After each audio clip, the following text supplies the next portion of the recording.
Come on, Professor, do the shimmy in there. Do the shimmy. Oh.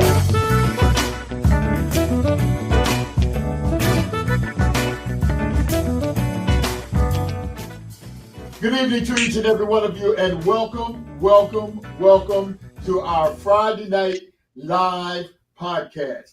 Tonight we have the legendary, and I'm trying to find another word to use because of the fact that you guys have heard me say legendary to me is so watered down. Everybody's a legend. Everybody's a legend, but there are some people who are worthy of that title and of that name, of that word. And there's some people who are still trying to get there and be worthy. You know what I'm saying? But this gentleman that we have here has already taken the title to a different height, if you will. And I'm talking about the one and only Mr. G.C. Cameron. Let's give him a nice round of applause for joining us. My brother, how are you, man? I'm blessed, man. Thank you guys so much for having me. Hello to the audience and to the friends and those who lend an ear. God bless you all out there, and thank you. It is always good. You and I talk often, man, and it's always good to have conversation with you because maybe what I call you about or what you call me about, we always drift off to something else because we got so much to talk about, man. So much. As I told my audience, two things. One, that we had talked, and you wanted to come on and talk about the, let's say, question surrounding your friend and our friend Smokey Robinson. But before we get into that, because we're going to get into that pretty much, you've got some new material out. Let's talk about that if you don't mind, Mr. Jupiter. Okay. Jupiter, you can put about 1,000 Earths inside of Jupiter. It's that big. Jupiter is the appointed, created entity to control this particular solar system. And people don't know planets have life forms. They are life. They're not empty like America tell you they are. They have life forms. They are there for a purpose. But Jupiter represented that bigness, I thought. And I recorded the record.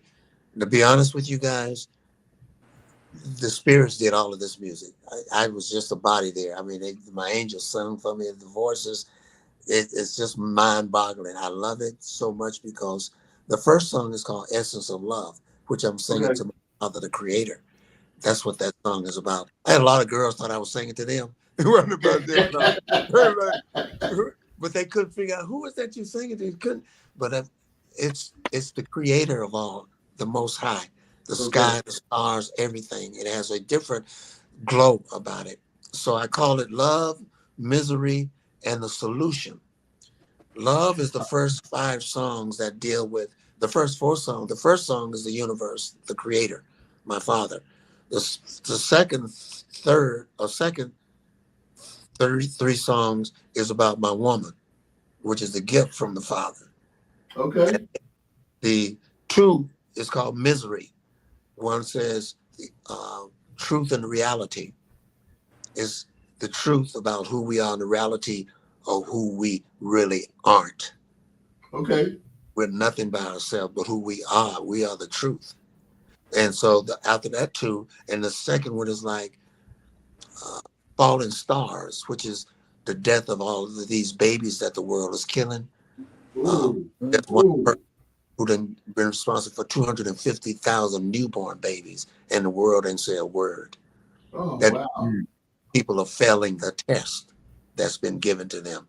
Okay. Even neighbors around them turn their back. But this one monkey monster, he decides he wants to just kill some babies. And if he can't kill the babies, he killed the mama with the baby in their belly. That's sad. We're familiar with that slaves here in this country. They did less women. But when the world don't respond, and they were forcing to respond, but there's still no attention to that 500,000 babies that this monkey monster has murdered. So that's what the misery is about. And the misery comes from the love that we made and the babies we made. Now the babies are at an age where we're worrying about them. Misery. We don't know where your daughter is at 15 out in the street, and when she says she was going to the prom, and the prom ain't the next month, and you're like, what? Wait a minute. So these are the things that create some misery. And the last part of it is the solution. Bring Okay. back the love because we need a spiritual love. Okay. So Okay. that's the music of this CD, the essence of love, the Jupiter concept, the bigness of the love that we're trying to feel and give to the people.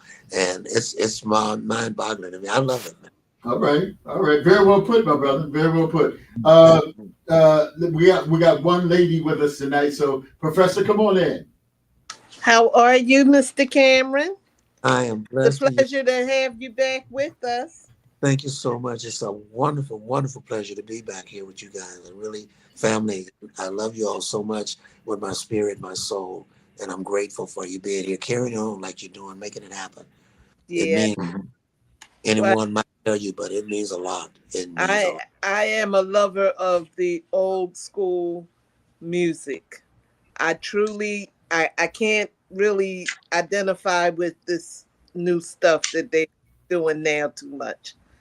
Yeah. Um the talent for writing songs is not what it used to be. And probably because people's way of life is not what it used to be. So I prefer the older stuff. It speaks to me more clearly. Yeah. So when you were with the Spinners, Hmm. how was it having, when you were leaving them, how was it having your cousin Felipe replace you? I knew they had a gym. We grew up together. This boy taught me things on stage. He sneaked me in to see Dennis at malls when I was 13. And I'm looking at Dennis on his little shoebox keyboard playing, and the place was packed with ladies. I knew then there was something to it.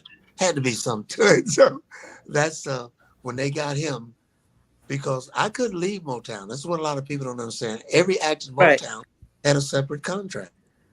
And Mr. Gordy wasn't about to let me go for whatever reason. I don't know. And what people have to understand about me is that I was in a place in September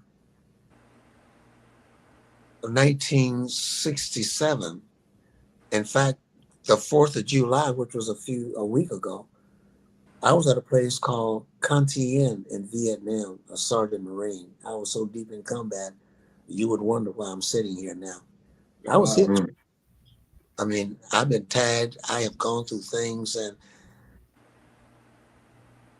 57 years ago, I was at Cantien on a recovery thing where they had killed all of my friends. Mm. Wow. He had to pick them up in bags and send them home. So within Yeah. a month, I came home in September. October, I was lead singer for the Spinners. Okay. Okay. Okay. November, we opened up for Marvin Gaye at the Apollo Theater. I had 1.5 months to learn everything that I was supposed to learn. I had no knowledge of show business or singing. Half of me was Really? in Vietnam.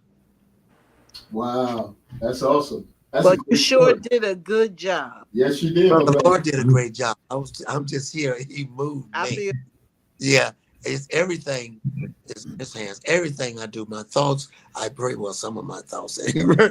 Some of my thoughts, and the kindness that I desire to feel, and the preservation of babies and women who got babies, and nobody's helping them because a brother thinks that in order to help a woman, he got to have some part of it. It's not true.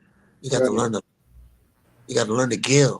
Right. There's hungry people that just can't help themselves. You got to stop for a minute and Right. give.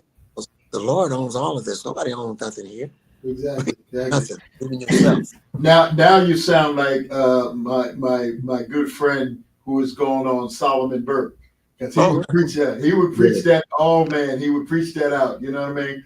yeah. Quick story before I get to before I go to Drew. I don't know if I ever told you this, but I was in San Antonio, Texas, training to get ready to go overseas to box for the United States, and the Spinners came to town, Uh-huh. and the Spinners came to town, and I had met Felipe, and I was asked to open, not to open, but to host the show. And I was like, this is when I tell you the song, Mighty Love. The song Mighty Love was the big song there. And it Yeah. was like all over the nation. So I introduced the Spinners, brought them out. They did the song, Rubber Band, all that stuff. The last song was Mighty Love. So Felipe had the band quiet down. I'm standing in the wings because that's the last song. So he says, ladies and gentlemen, I'd like to bring my friend out here. Y'all give him a nice round of applause. DJ Ali Hackett, blah, blah, blah, blah, blah. I come out and I take a bow. So I go back. He said, no. Come on over here, man. I said, I want to, what? We're thousands of people. What the hell am I doing on stage? He wants me to sing Mighty Love with him. Man, I'm telling you, I had such a ball, man. It's a daggone shame that we didn't have cameras out to get all of that action. You know what I mean? Both of us skipping back and forth across the stage singing Mighty Love. It was one of the best times I ever had, man. Ever. He was that kind of guy. In yes, fact, he was. Yes, he was. Called me. I was living in Mississippi, and he called me. He said, "Look, meet me at home, Detroit. Meet me at home, and we're gonna do this album at the studio." He had everything set up. I was here in Detroit waiting on him the night he died. Oh, wow. Wow. We were getting ready to go in the studio together and do a duo. Okay. So, but we raised him. My mom and dad raised him. And good brother, man. Good brother. Yeah. And talented beyond talent. Yeah, great guy, man. Yeah. Drew, come on in, Drew. I'm sorry, I didn't mean to take up your time, Drew. No problem. Mr. GC, thank you so much for joining us from one veteran to another. I salute you, sir. Because I've read excerpts about your experiences in Vietnam, and it's from you coming out of that to being the musical legend that you are now. That's awesome. My question was, at one point you and Marvin Gaye were actually brothers-in-law. Am I correct? Uh-huh. Okay, so when you came home from Vietnam, prior to you going to the service, were you familiar with the Spinners then? Were you involved with them then before you went to the service? I wasn't familiar with anything except what I heard on the radio, and that was like Dionne Warwick, Aretha Franklin. Now and then attempts. I wasn't even familiar with them. Martha the street, because I was on my way to Japan when Miss Reed started singing Dancing in the Street and Heat Wave. So, that was in You Don't Know How I Feel. What's his name?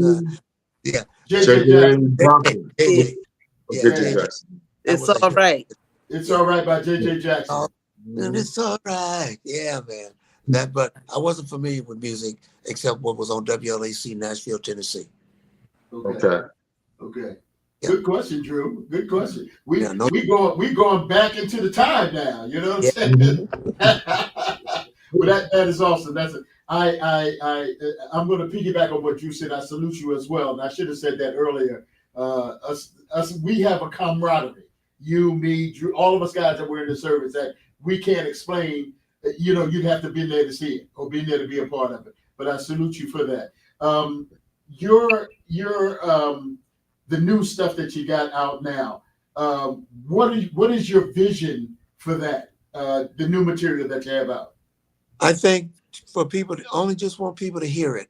It's on YouTube. That's the only thing I know how to get off the computer. I don't know. Men, computer, we're foreign to each other. We have nothing. You're not the only one. But divorced her. She would have been gone.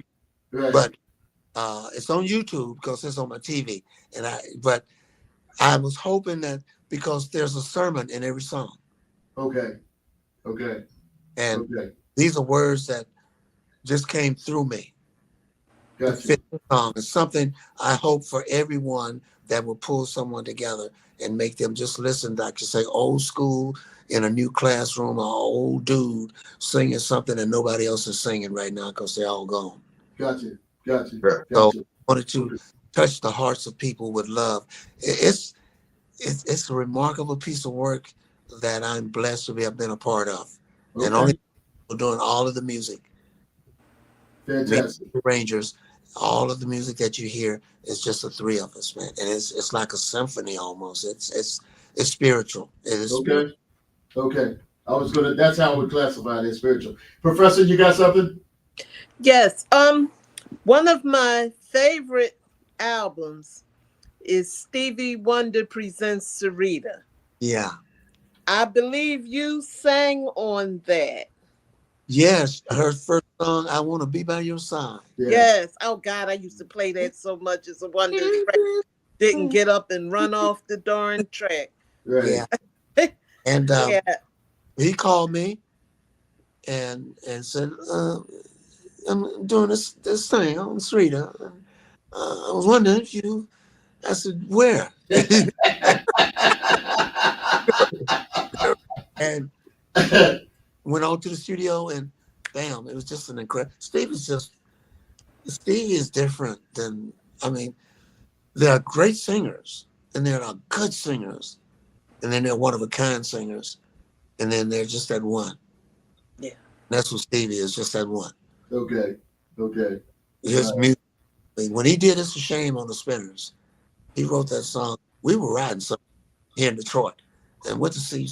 I think it was Carolyn Franklin, Aretha's baby sister, in one of the little Right. clubs in Detroit doing. And he told me on the way home, he said, "I got this song, got this tune, you want to hear it?" So we went in the basement. And he sat down at the work listener. He had a little work listener on the wall. And he was playing all this stuff. And I was like, and then he got through and he stopped. He said, "You like it?" I said, "Yeah, yeah." I didn't know what I was listening to. I mean, and the next day he recorded it, and they called and said, "Stevie wants y'all Stevie Wonder wants y'all in the studio tomorrow at noon in the Snake Pit," I believe it was. Yeah. And we went in. That was a one-take song, both voices. Okay. Okay. Yeah. And he and the engineer went ballistic on that song. And man, song's still selling. Yeah. That's awesome, man. That is awesome. That's a great story. Yes, Great story. Yeah. That's a great story. Great story. Come on in, Drew. Yeah, JC, could you you talk about when the Spinners left Motown, you stayed behind. It was obvious that the Spinners had talent even back then when Stevie Wonder wrote that song for you. But could you explain why would they keep you and not the Spinners? Could you get a little bit into that? Well, yeah, I was headed towards the family. It's easy to stand me. They were trying to stand in Yeah. cliff. Okay. Yeah, I forgot about that aspect of it. Okay. I'm just surprised that they gave up on the Spinners that soon. To me, the Spinners was never a priority group. Don't forget Harvey Fuqua bought them there from Tri-Fi. Right. Shorty Long. Oh yeah. All those guys came with Harvey. Marvin. Harvey Fuqua was the moon. But he was also married to Gwen. That's why I called him my husband-in-law. We had a funny thing. Hey, my husband-in-law. He's like, yeah, for everything and bought him in. It was Marvin Gaye and Harvey Fuqua auditioned me for the Spinners. Okay. Yeah. Okay. I had no knowledge. None at all. Zero knowledge. Wow. Don't forget, I'm a month from Country Inn, man. Yeah. That's Rolling Thunder. I'm talking about. Okay. Okay. All right. All right. Harv, let's break the ice and what do I call you, Harv? I don't know why, guys. I'm gonna say Harvey Fuqua. GC, let's break the ice and I'm gonna revisit the conversation that we had that brought you here tonight. Okay. I called GC and we were talking and how you doing and going through all the pleasantries and stuff like that. And he told me about the new music, and then he said we were talking about something. I said the world is going crazy. I don't remember exactly what it was, but then we got on Smokey. And I will say to you now, GC, when you told me this, I was caught off guard because I didn't remember. And my Drew will tell you, so will the professor and anybody else listening. I said this. Once he said to me that me, talking about you, Smokey, and Stevie were the only lead singers left, male lead singers left from that Motown time. It took me a minute because I said, you know what? He's absolutely right. The originals are gone. The Contours, the Four Tops, the Temps, pretty much all of those cats are gone. And for you to say that you and Stevie And it just hit me all of a sudden. So I thought about it and I made the statement. I made the statement out on the air, and it happens to be right. There's been an accusation against Smokey Robinson that these four ladies accused him of sexual harassment. GC was very, very adamant and upset about that. And G, I'm going to turn it over to you now to go ahead and say what you got to say about it. Well, did people believe Donald Trump was a good president? You got elected. Tell people something. Because they have no moral platform to stand on. Black people are so well taught to hate each other until they accuse their mom or something. If you put it up in front of the court, in front of the right people, this is the reality of life. You know, Wow. hate my dude, no fear of men and those little things. I feel sorry for anybody who ever think about trying to hurt me. Really, it's what a mistake that was. But the fact that Smokey is the last of Motown. Okay. Smokey is the master songwriter. Smokey has character, man. Something money can. You find a man with character, he don't need no money. But Smokey was a man with money and character, or character and money. Okay. Helping people. People never know about the people that Smokey helped in his life of paying rent for folks that he didn't even know and buying food for folks. The monkey must have put out a lie and hired some girls from Tijuana, wherever, Harlem, and tell them this is what you're going to get for some money. Because people are up to grab hungry things. Smokey, that ain't Smokey. No, I've known Smokey a long time. Okay. Smokey realizes that he's responsible for the legacy of Motown. The same as, you know, I ain't got no money and I got sense enough to know that. But the fact of the matter is, Motown was more than a music machine. Motown was a teacher of a language. Okay. Company in the world taught the language of Motown. Right. You could Motown record in Venezuela. You could play My Girl, Sugar Pie Honey Bunch, and they start singing. They couldn't speak English. Okay. But they be singing Sugar Pie Honey. So next thing you know, that's a language. Oh, got you. Motown was put together by the hand of the Most High for a people, a universe, if you will. Nowhere else in the world young black singers and artists come together anywhere in the world. Not the movie. Those people didn't know how to make movies. They just had money. Okay.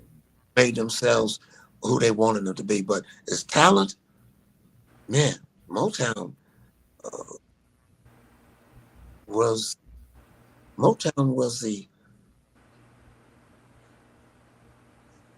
verbal sound of life. The verbal sound, heartbeat of life that came to be with the human beings, the young people who had no hope and yet wound up in Motown, had no education, and yet, sure, there was treachery, but show me some place of this planet that ain't treacherous, and I'll show you dreaming. I got you. So people who are in charge. The funny part about that is you never know who's in charge unless you go straight to the devil. Okay. Other side, when you're right, whether you get money or not, you know what your heart says. You know that the Lord is always right, your creator. He didn't put you together, put you out here, all of this other stuff. So Smokey know all these. Smokey is aware of his responsibility to Motown Records and the world that love Motown. Okay. He and Stevie, you know, not to mention Martha Reeves, Diana Ross, Kim Weston, very few women, 3 or 4 women left. Yeah.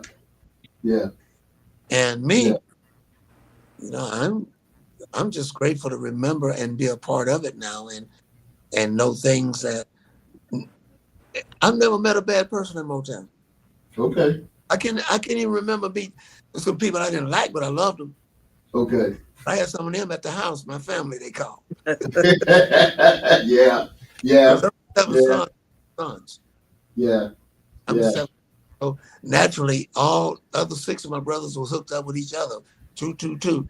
Here I was by myself, but you know, and I understand the matrix of what a revolution is about.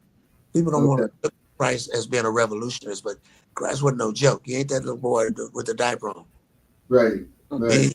he Right. was else. I mean, he had the word, the spark, the light. Okay. Mhm. Where you from? He said, from the light. That means the creator of all. That beyond the thoughts of the physical man. Okay. People Okay. don't think that level yet. They're not All there. right. All They're right. still, but anyway, Smokey is more of a giver than a taker. Always were. You don't be that Okay. and not have a good heart. Have you had the opportunity to talk to Smokey lately? I haven't seen Smokey in about a year now. Okay. I don't. Okay. Yeah, I don't talk to a lot of people. It's y'all about 8 or 10 people that I've talked to in the last 2 or 3 months. I don't talk to people. Okay. Gotcha. Gotcha. No, Well, as you said earlier, there's only a few of yeah, you guys left anyway. I talked to Martha last week, and Brenda Holloway's. She's still around. We had dinner. We had lunch. Thanksgiving, and we about talked that. last week because her birthday was 2 weeks ago. Yeah. So there's only a few of them that the one that I'm trying to still stay in touch with, but now I think his health is declining so bad, is Joe Billingsley from the Oh, Contour. Yeah, yeah. I think his health is really declining. He doesn't really answer the phone too much anymore. Yeah. Come on in, Drew. You come on in and say something. No problem. Mr. GC, forgive me if this question is too personal. No, go ahead. Uh, if called upon by the authorities, would you be willing to testify on Smokey's behalf? Of course I will for Smokey. Anything. Yeah. Okay. Yeah. Okay. Very, very interesting question, Drew. Yeah.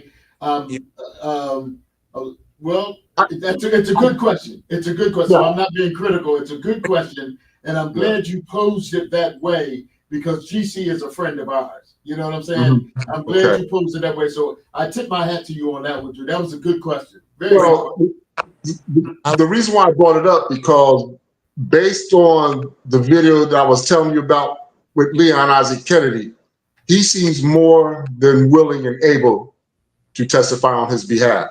Oh, I'm yeah. sure he And, is. I'm sure he yeah, is. In other he's words, ready. He's ready. if there was a race to the courthouse, I think he'd be first. Of course he would. Okay. Of course he Yeah, would. Yeah. I think he'd be first. Okay. Yeah.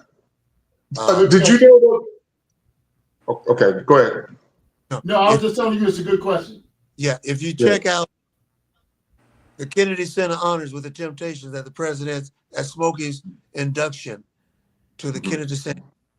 I'm singing with the Temps. We did that show. Mm-hmm. Okay. So Mm-hmm. it's the Smokey Robinson induction Kennedy Center honors Temptation. Right. And but he did a song for me called Pajama Games. Okay. I've heard it. You heard it? Yeah, he wrote that Yeah. song for me. And Wow. he, Eddie Kendricks, Edward Abner, that used to own VJ Records, Suzanne, Okay. the crew. Mhm. We go way back, man. I mean, we're brothers, and that's not Smokey. That's Okay. manufactured Smokey Monster. I got you. Because Monster, I have to ask people, if you show me how many young black slave girls George Washington raped, I'll listen to you Mhm. talk. Oh. Wow. If Wow. you tell me Yes. Yeah. No, that's Wow. Donald Trump, really then I'll talk to you about something.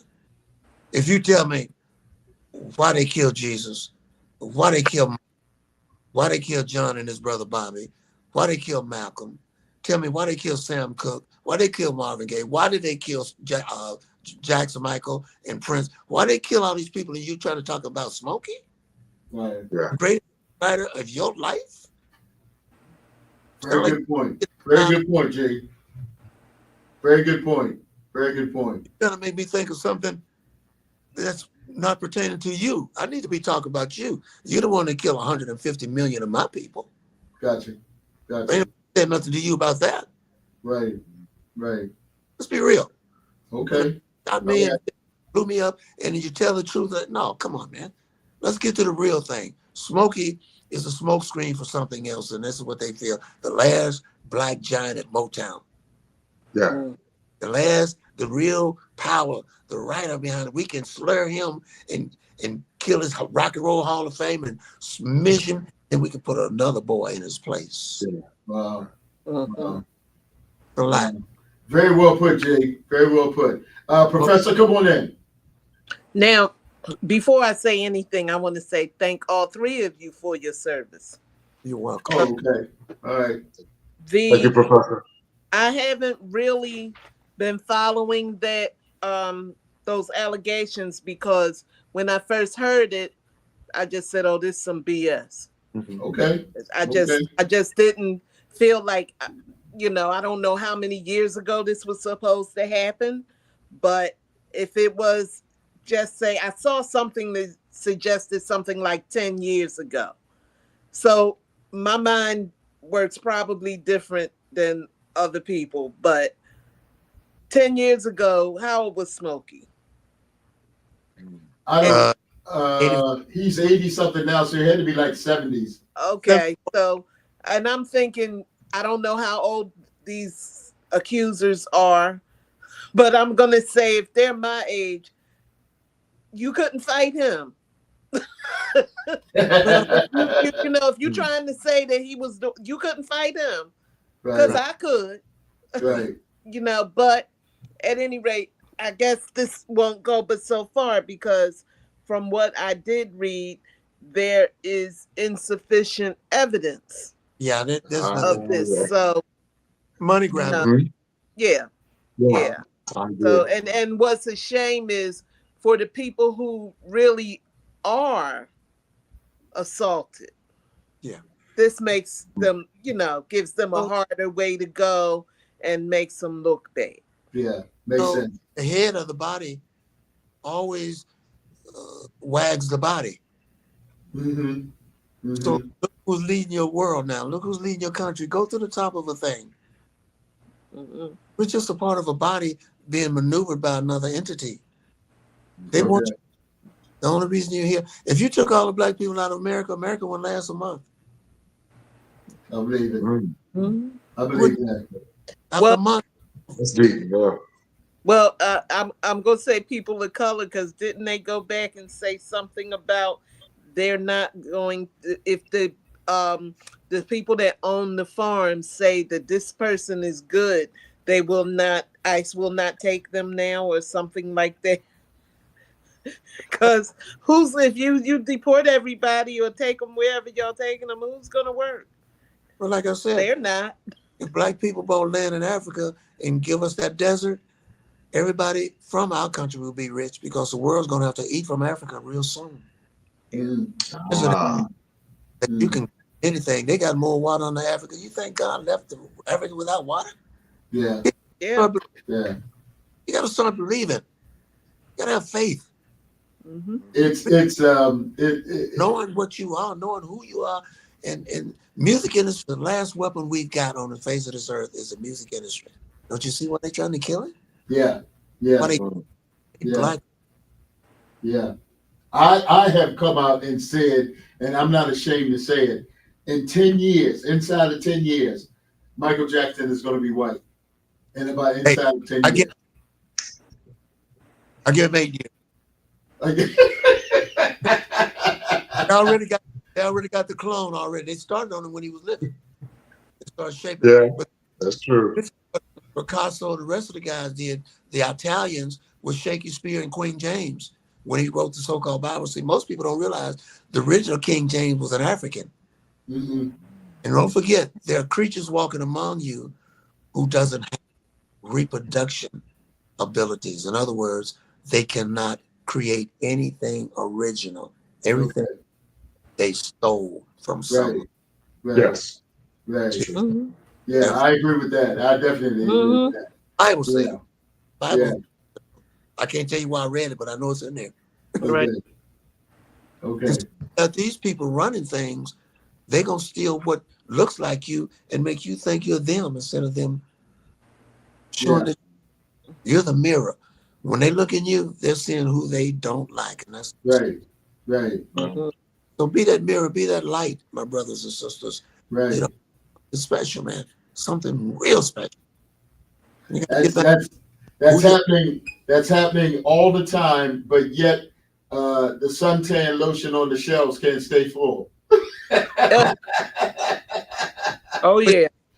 Why you want to somebody trying to be like you? Yeah. Yeah. Come Yeah. on. I got you. I got you. Well, G, we're nowhere near finished, but I wanted to thank you because I don't want to belabor this issue with Smokey. I think because all of us, all three of us, four of us, we all feel the same way that it was BS Yeah. and it was something that somebody just trying to shake somebody down for some money. That's That's the way I felt when I first said my experience with Smokey, the time that I've spent with him and the time that I've had with him, he does not appear to be that way. But, and I have to say this in all fairness, I was not there. You know what I'm saying? I have to say that in all fairness. And that's where you go. That's where you go to Jesus and the woman at the well. There's a box of rocks set by the door. But don't be surprised if a boulder don't fall in your head at the time. Yeah. That's what it's from. So who show me what Christ said? All y'all done sinned. Don't even talk to me about sinners. I ain't not one of you without it. Right. But they took that to another level with Smokey. Yeah. The monkey knows. Yeah. And on I was quite offended when I heard it. I mean, this guy. I mean, I have him stationed over here. You know what I'm saying? I was quite offended when I heard it. And I just said, this has got to be some BS. I tell people that if you didn't see it, hold back your suspicion. If you didn't see it, hold back what you need to say to somebody until you see what it really is. Yes. And if you don't like it, don't even think about it twice. You got a life to live of your own. Exactly. Don't get involved, right? They're killing babies. That's more important. Yeah. Well, let's do a little curve here. Now, we talked about your new music. We've talked about Smokey. Would you mind sharing with us one of your favorite Motown stories? Like, I'll tell you what, I'll do with Stevie Wonder. Let's talk to us about a Motown story that you have with Stevie Wonder. Okay, Stevie apparently never had banana pudding. So, being from Mississippi, I mean, we didn't have everything, you know. So my mama cooked the banana pudding, and he went berserk. You know, I just want to ask him, man, you see what you're eating? Because you're looking at it. But the part about it is, after we moved to California, I had to start cooking banana puddings for Stevie. Okay. Yeah. And he had a hotel on Sunset. They bought a motel. Can't remember the name of it, but it's one of his first investments after the $13 million deal that he had made with Motown. Okay. 71, 72, 73, something. And man, he said, you can stay in a hotel. It's free. You don't have to.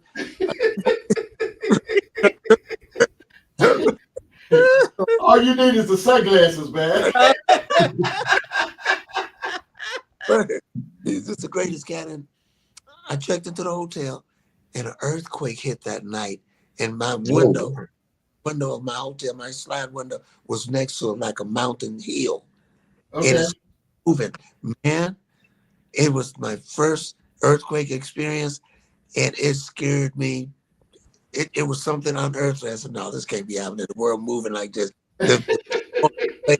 And, you know, and I told him, I said, man, you know, you might need to move to a hotel. Somewhere, San Bernardino somewhere, but this way. But we had so many things we did together, Steve and myself, and I learned so much from him. My first harmonica, big one with the slide, he gave those because the Spinners had a segment in our show where I did Stevie, and I come out with fingertips. Oh wow, really? And I do. So I learned that, and he gave me the harmonica, man. So so a lot of times people thought I was Stevie. I mean, my haircut and the tux. I mean, I had it down, man. And oh wow, that's interesting, man. Apollo with the mic that comes straight up out the stage. Yeah. And I come out. Billy would bring me out, and I'd stand there, man, and do Stevie, and it was like It was something special. Yeah. And he, Wow, that's something I didn't know that, man. That's awesome. yeah. So Steve and I go with, yeah, we go back all the way. That That's is awesome. That's awesome. Is That's a any good. of that on YouTube? no, they didn't have YouTube, they tube, your tube, and our TV. They had no tube. That's awesome. That's awesome. Come on in, Drew. Yeah, GC, when It's a Shame hit, boy, you guys were on top of the world, man. The money was flowing, the fame and the fortune. I read a story where you had some very famous neighbors living next to you, like Lucille Ball, Rod Stewart, Elvis Presley. How were they as neighbors? Did you guys interact when you living in that community where you guys were at? Yeah, my wife Gwendolyn was probably the most beautiful, smartest business style woman I've ever met in my life. She was attentive, treated me royally. Beyond that, and we lived at 1004 Benedict Canyon Drive in Beverly Hills. We lived west of Sunset. That's where the rich folks live. Ah, Smoking east of Sunset, where Dion and Bill and Diana Ross and those guys live. The west side of Sunset, behind the Beverly Hills Hotel, is where we Okay. lived on our block. Lucille Ball's house was on the opposite side, directly across from our house. Jack Palance, the actor, he Yeah. was I remember. of Benedict and Hartford. Hartford Street was across street. Um, Rod Stewart was behind. Just a lot of. Uh, I was fortunate enough. My brother-in-law Barry knew so many great people as he was himself, and I'd have lunch with Ernest Borgnine and Lauren Grant, Oh, Weintraub, and those guys were like kind of regular. So many people came. Marvin lived with us for almost 2 years while he was building his house in Beverly, in where was it? Baldwin Hills, somewhere, not Baldwin Hills, but Hidden Hills, Mhm. okay. down in Washington. And Sarah Vaughn lived in that area. And Oh, okay. Muhammad Ali came to the house whenever he was in LA at 5 o'clock in the morning trying to look for Marvin to play music because Muhammad Ali was just a music fanatic. Yeah. Sam Cooke was his boy first, remember? Yeah. He Yes. was. Sam, Yeah. so Yeah. Sam's demise, Marvin was like the man. So he'd come to the house and sometimes find around there, hey, GC, yeah, is Marvin home? Yeah, hey, come on, talk to him. I need. And so I had to get up. We had 14,000-foot house, Oh. Wow. and that was like service, the road, the whole thing.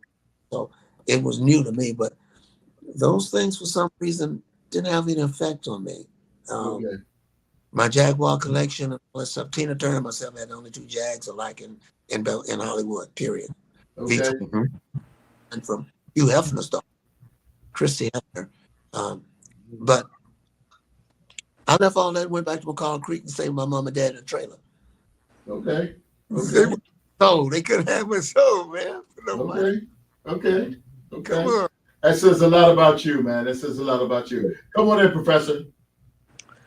When you were with Motown, and even now, who would you say your favorite female and male artists were or are? Martha Reeves and Marvin Gaye would be my favorites. Yeah. They had a certain intellect in their music during the Motown days, still do. Uh, Mm-hmm. Yep. but to be as young as they was and they carried the kind of weight they carried, Yes. they were both uniquely prepared.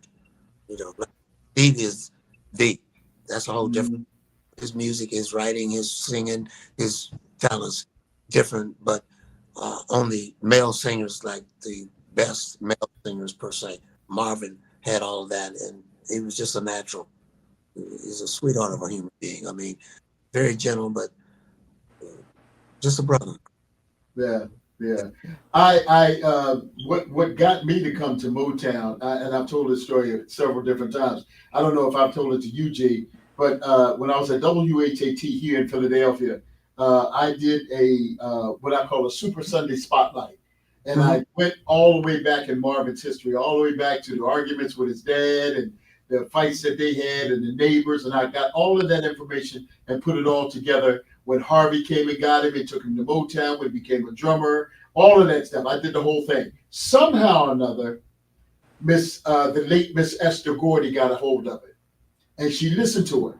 And she called me on the phone, and I called WATT and asked me if I would like to come and be a part of the very first tribute to Marvin. That's how I got Motown. Smokey was the host, I was the co-host. And meeting all the people up there and rubbing elbows with them and all that kind of stuff is just one of the highlights of my life. That night, I don't remember. No, I don't think you were there because I didn't meet you that night. The very first one. You might have came the second one, whatever the case is. But that was a highlight of my life, man. And you're absolutely correct. It was a family unit. And I hear you talk about it. I hear Martha talk about it. I hear Smokey talk about it. And those that I've talked to in the past. It was a family unit. And what happened in Hitsville pretty much stayed in Hitsville because everybody was pulling for everybody else. Give me a Motown story. I'll talk about a Hitsville story that you can recollect and talk about. Well, I guess the first recollection of a family environment from the perspective of a younger singer who is when I got with the Spinners that day and we left artist development and came across the street to Hitsville. Mm-hmm. And I started down into the studio and Eddie Holland stopped me. Okay. You can't go in there. You got to have a contract. Contract was, man. I'm like, I'm lost. I mean, that like all kinds of things when I was like, oh my goodness, what have I got myself into here? They, and then someone said something and it's like everything cleared. Just, okay. And started meeting people that Iris Gordy was in charge of the and the mixes and things that dealt with the artists listening to her work. And then you had Billie Jean. See, Mr. Gordy was a great general, man. Okay. To put this together. I mean, he did some things that people in the industry really admire tremendously. Mm-hmm. I mean, movie makers and image makers and things, because of the ship that he ran. And it was running that many, a ship that big with that many people is not an easy thing to do. I can imagine. Yeah, I can imagine. Come on in, Drew. Let G finish, and then you come on in with a question or comment. Just meeting all of the beautiful people that, like I said, I never met anyone in Motown I didn't like and love. No one. Okay. And those early days had to be really, really trying because everybody was trying to get on track and make a hit. Yeah, everybody wanted to. Smokey, they wanted HDH, Norman Whitfield. Bill Hunter was our hero. Okay. The greatest songwriters, singers of all time. And he paid attention to the Spinners. And got a lot of things on the While the City Sleeps CD. Did 2 CDs with the Spinners, did 2 CDs with the Temptations. Okay. And so the songs that I was blessed to do with these great guys have great significances concerning the industry and Motown, the transition. Because when I went single as a solo artist in California on Mo West, when I did It's Hard to Say Goodbye to Yesterday, that was a different company. Okay. Same. Okay. The love was divided. I think that's one of the, if not fatal, very low points. Okay. In Motown's history is the transition to California, because LA is not a good place to be in the business, really. Yeah. I've heard that. I've heard quite a few people say that. Smokey said that he kicked and screamed, but Barry directed him to come to California. The Temptations didn't want to go to California because everything was built in Detroit. And so once they left, it was almost like pulling the plug on Detroit. You know what I mean? And I think one of the from the Arts of War, one of the great mistakes was believing that he could have the same freedom as Welk had. Okay. Freedom as Frank Sinatra had. Gotcha. Same kind of that Ahmet Ertegun had. Those guys. And he kind of forgot that they own that business and they only allow certain people in. Right. Mm-hmm. Right. So when he admitted, they pulled him in so that they can take and control us. Gotcha. Because John's just a powerful entity, man. Gotcha. Most communication, source of education on the face of this earth for Black people and white people alike. They can't do it. If you take soul from them, they die. Good point, Jay. Good point, Jay. Come on in, Drew. GC, have you given thought to writing a book or memoir chronicling your experiences? All I know about people is good. They don't want to hear nothing good. True. So I know book about good point. And how the world destroyed him, and how great Michael was. And I mean, I've been knowing Michael Jackson since he was like 8 years old, man. You know, it's to beg that boy for money. Okay. I mean, my pockets would jump over like. He told me one day, he said, "Why are you always asking me for money?" I told him, I said, because one day you're going to be so rich. This was in 74, 75, when they was doing, they were doing this stuff. But I told him, I said, man, one day, and I saw it. I said, you're going to have so much money, it's going to scare you. And everybody said, give me some money, just give me any kind of, and he's like, he laughed, you know, we'd laugh and joke, because Jackie and my son went to music school together in California, German music school. So I've known the family, you know, since then, since the beginning. In fact, Michael and myself were the last two signed contracts at the Hisfield company. Everything else was done in California. Rick James. Oh, really? Okay. Airport. Okay. And gave one of my women as a gift. Okay. And we became friends after that. This is great stuff, man. This is good stuff. Yeah, Tina Marie, when she was a little girl, I was helping her along the way because she was adopted by Fuller Gordy, my brother-in-law, Fuller and Winnie. Okay. And then they took her for a minute, and then Rick came, picked him up, and he went to, oh, it's over now. Yeah, he swooped on everything, you know, and but that was part of Willie Hutch, dear former Marine, great talent. We did 2 albums together on solo. Okay. You know, Mark, just incredible people that I worked with that I learned so much from. Like I say, man, the treasure that they gave me is simply by knowing them and talking with them and watching them work. I mean, the Four Tops, watching Duke and Lee, Obi Morris, King Curtis, Jerry Butler, my main boy, Jerry King, and we, you know, I mean, thank God, man, that know that there's love in the world. Yeah. That's trying to bring them, know that we got to love one another. We got to come together if we're going to survive. I tell you, G, and you've heard me say this many times to you, man. It's a blessing talking to you because you bring back you were there from the very beginning almost, and you've seen people like Michael grow up in the business. You know what I mean? And unfortunately, his demise. You've seen the Temptation sort of grow up in the business because you were there in the very beginning when it all happened. And to have you here now, 80-some years later, and telling us what it was all about, it is a blessing, man, and it's an inspiration. I know I can speak for Drew, and I know I can speak for the professor and everybody else here. This is almost like chitlins and collard greens on a Sunday afternoon, man. You know what I'm saying?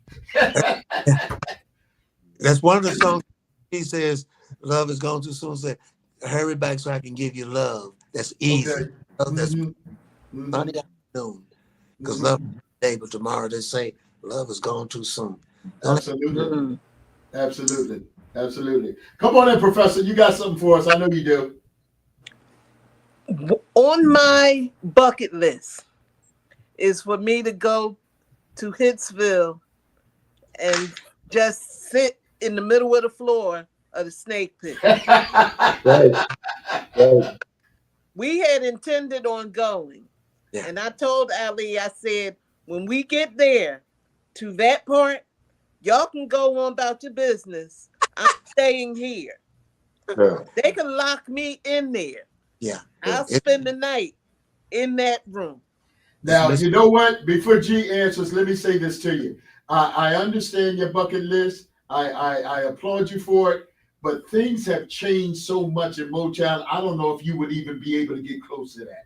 I really do. And I'm saying that Yeah. from a disappointing standpoint. When I went to Motown, I stood in the middle of the floor where the Four Tops did the steps. That's what I'm talking about. Yeah, the Me floor too. was rough, and G, I know you remember this. The floor was worn away. Where they Oh, was yeah. doing Yes. all the steps in the corner and the on the floor, the Four Tops, the Temps, Martha, everybody was doing their steps there. So the floor was worn away.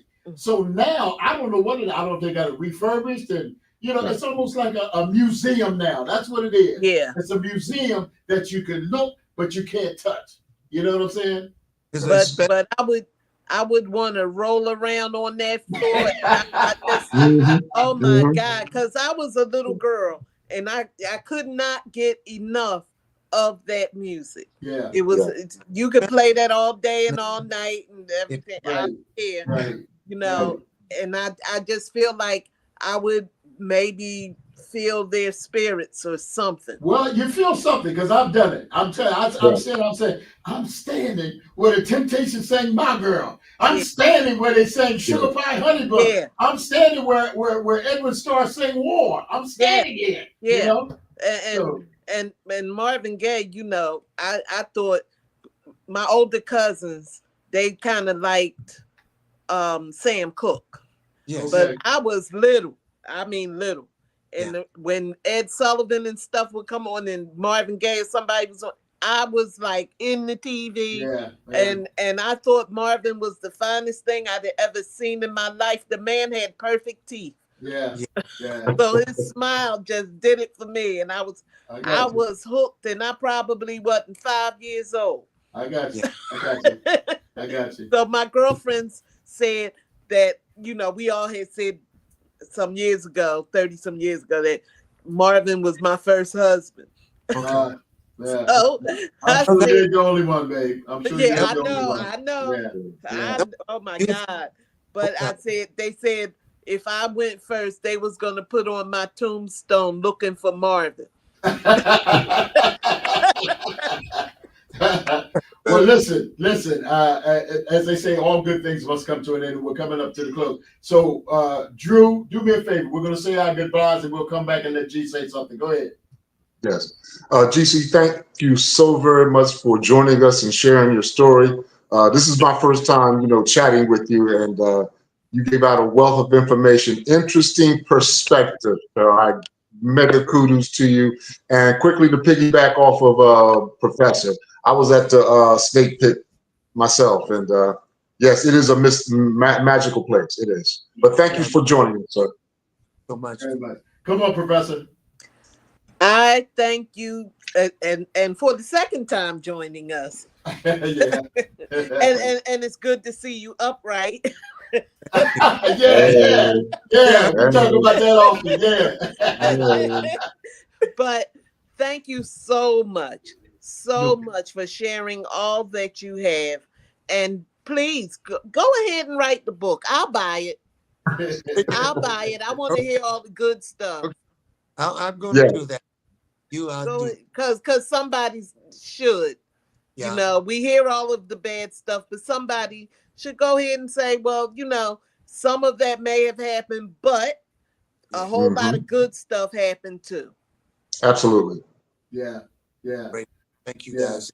Well, Thank you. G, you know how I feel. I mean, it's always a pleasure to talk to you. We talk, on and off throughout. Doesn't take an interview for us to talk. I just call you to check on you, see how you doing. I mainly call you because the professor want to know, are you standing up? That's what I want to mainly call you for. So it's always good to hear from you, my brother. And I thank you for voicing your opinion in Smokey's defense. I really, really do. I think it was necessary. I think it's something that my listening audience and watching audience wanted to hear about because I publicized it big time. And I hope that maybe it got to Smokey that he could just turn in and check and see what was going on. Because as you well know, you're 80 in that age bracket, there's not a lot of friends left. You know what I'm saying? There's not a lot of friends left. So it's always good, I think, when somebody stands up for you and says whatever they need to say in a positive manner. So I thank you for that, my brother. You have always been. I do want to ask you this one question. And I think I asked you this the last time. How do you feel that one song is so hard to say goodbye to yesterday is still one of the most relevant songs in our country, in our musical history? Well, it's another one of those songs that the Spirit sung for. I had been in the studio with Freddie for like 3 hours trying to find a song, and I didn't know what the song was about because somebody told me. And you just put this in front of me. Bloom, bloom, bloom, bloom, bloom, bloom. I'm like, what am I supposed to do with it? Sung it, and then about 2 hours into the session, Gwendolyn called me. My wife called me. She said, baby, how's it going? I said, it ain't going. She said, well, what's the matter? I said, this song. She said, well, because my mother-in-law had just passed. Mother Gordy had just passed. Okay. And she said, well, just think about Mother. And when she said that, everything, like, this is a funeral song. And the next took it. He said, that's what I want. That's all I want. Okay. That's how it's a shame. It's hard to say goodbye. It came to be. And just people. And I'm just, I got our feelings off that movie. When the movie goes off, it is performed by Cameron. But people don't look at the title. They look at the end. They just hear the music and they think. Right. It's a beautiful song, man. It's a beautiful song. Ladies and gentlemen, thank you so much for tuning in and hanging out with us tonight. Let me just give you a quick rundown of what we got coming up. Don't forget about Wednesday night that's coming on my TV show, Salt, Pepper, and Memories. We got the Ritchie family. You may say, oh, I remember them. Yeah, you do. Because they used to be Honey and the Bees out of Philadelphia. So they will be my guests on my TV show. Next Thursday, Remember Them Radio from 8 to 12. We get into the chat room and we just talk about stuff like this, the old days and different things. GC, just to let you know, last night I played Let Me Down Easy. I'm going to play that again tonight. A lot of people like it. Had never heard it before. They've only heard Van McCoy's version. But I played yours. I'm going to play it again tonight right here. And also, ladies and gentlemen, we're talking about the movie Cooley High, which G.C. Cameron is known for. Our guest next week is Mr. Lawrence Hilton Jacobs. He'll be here next week. And I'm going to send you the link, GC, so maybe you might want to tune in and check him out. But he will be our guest next week. As you remember, he was Mr. Jackson in the Jackson 5 movie. Yep. He was in Claudine. He was Cheese in Cooley High. He's been, and he was Welcome Back. Welcome back, Connor. He was Freddie Boom Boom Washington. So he's going to be our guest next week on our show. So listen, I've got some star-studded folks coming at you, and we're going to just keep on moving on as best we can. G, I love you much. I'm going to send you my address so you can send me that chair. But I love you much, my brother. Good luck on everything, and we will definitely be talking. And thank you so much for hanging out with us tonight and sharing some of the great stories from Motown. This is what our show is all about. It ain't about blackballing nobody. It ain't about bad mouthing nobody. It's about the memories and the good fun that we used to have, man. So in closing, G, give me something to close with. Everybody should love the Lord. Find out who your Father is and praise Him. Amen. Outstanding. All right. With that, we're going to say good night to everybody. Our music is...